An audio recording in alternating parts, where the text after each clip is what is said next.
Excellent. Excellent. Yes.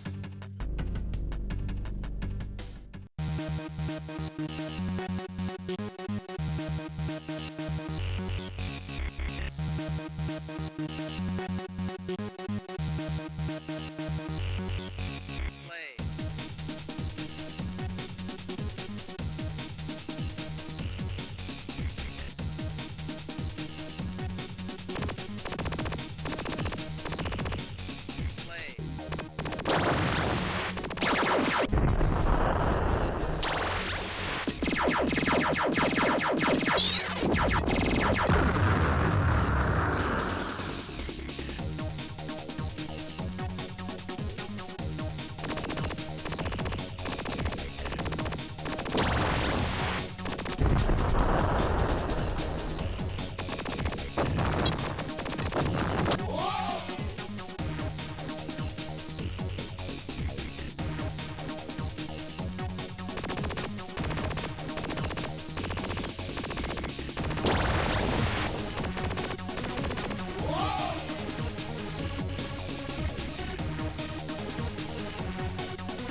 I can't think of Jeff Minter without the word legend in my head.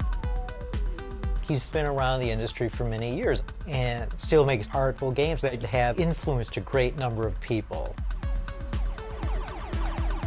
I always found Jeff and his games fascinating because, you know, Jeff was so distinct and it's just so unlike anyone else. And he's one of the true originals, one of the true iconoclasts in gaming. There's no one else like him.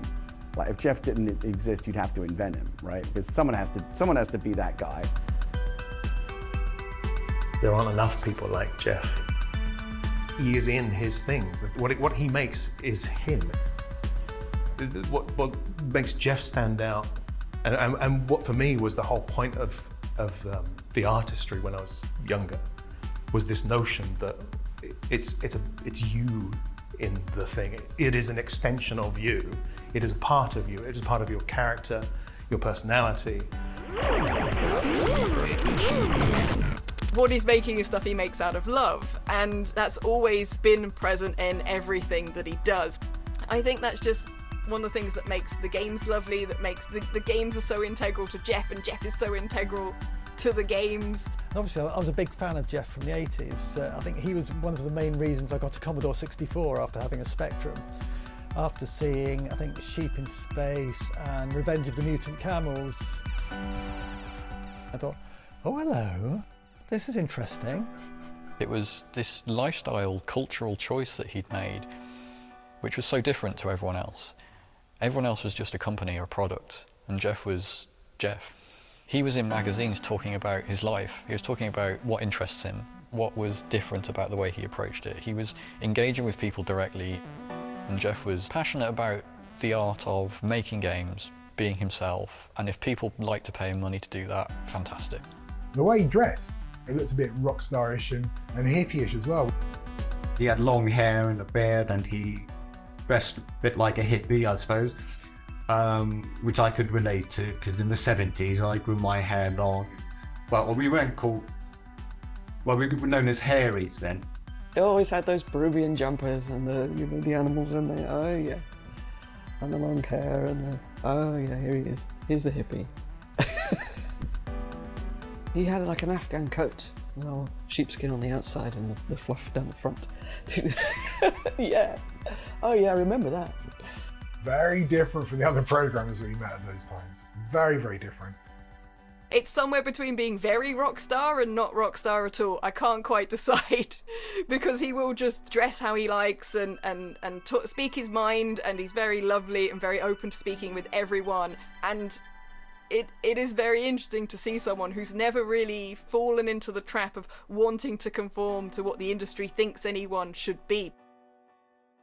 Jeff's always just made peace, I think, with living in the sideline. He's never given up on game design as a discipline, as a vocation. It's all very much work, but it is like, this kind of peaceful kind of compromise between this is going to be the work, but I'm only going to agree to do this amount of work for something that I really love.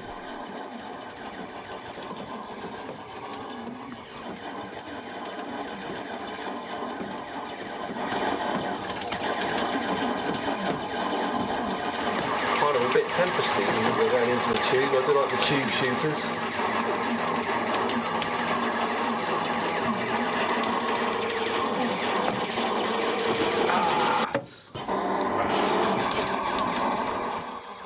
I've been lucky that I've, so far in my career, I've always managed to work on stuff that I want to do. And I guess I just stubbornly want to carry on doing that, really. I don't want to sort of compromise that in order to potentially make more money or whatever. I'd say I'm definitely off mainstream. I have kind of a tangential connection to the traditional game dev scene, I think. I want to enjoy what I do. I want to feel happy with the things that I've made, and I want to make things that I want to play with.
When I was in school, I dabbled in lots of various things. I got a skateboard and I was a skater for a while, really enjoyed that. I wasn't even aware of the link between computers and video games, really. And it's only because I walked into this room one day in college and there's one guy sat down the end with this weird thing which looked like a telly on top of a typewriter keyboard. Appeared to be playing some kind of crude game on it, and when I was a bit curious, went over and asked him where did that game come from. And he said he types it in. That was the moment that completely changed my life. I really enjoyed the act of programming. I thought that I'd finally found something that I actually had some kind of genuine aptitude for. But out of the whole sixth form college, we only had one machine, which was a Commodore PET. And officially, you had to book up half-hour slots. You could have 1 half-hour slot a day, and that wasn't really enough time for me to get stuff done. I mean, the thing is, back then, the Commodore PET was quite expensive. And I didn't come from a rich family. There's no way that our family could have afforded a computer, and there's no way I individually could afford a computer. I only had pocket money at the time, didn't have a job. And then this item came on the news and showed a client Sinclair demonstrating the prototype of the ZX80 in some school somewhere. And the idea of actually having your own computer at home was unbelievable. I really, really, really wanted that ZX80. And so eventually got the money together and ordered it. It actually arrived on the same day as my A-level results. And I remember just forgetting all about my A-level results and tearing open the box from Sinclair and spending the rest of the day sat in front of my ZX80, having a wonderful time. The availability of these machines cheap is what really kick-started the software industry, because when other people started having these machines, they wanted software for them. And in fact, that's how I got started, really.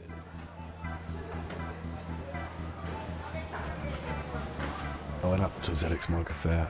I had some tapes with some of my simple games I'd done, and I got talking to this one guy on the stand for a company called DK-tronics. And I showed them some stuff, and they said, well, perhaps we could sell it. And I said, that's fantastic. And so I ended up doing some ZX81 programs for them. Nothing caught hold of me the way that programming did. I mean, it was just such a powerful thing. I just wanted to do it all the time. I was actually working quite a heavy schedule. At the time, I was going to Oxford Polytechnic. I was commuting to Oxford from Tadley, which involved like a 7-mile bike ride to the train station, get on the train, another couple of miles, and I'm up a very steep hill to get to the Polytechnic. All day at Polytechnic, back home, and then I was coming back and I was spending my evening hours working on this stuff for DK-tronics. And then one day I at Polytechnic, so I just suddenly felt really, really weak and really sick. And I had like tunnel vision.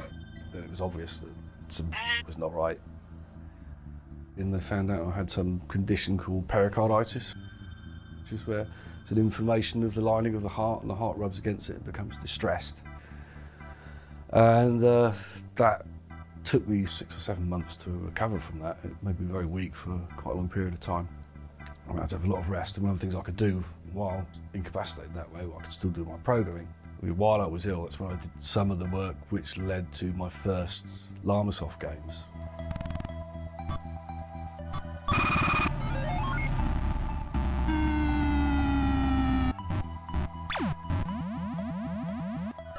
Llamasoft was formed originally as a partnership between me and these other guys.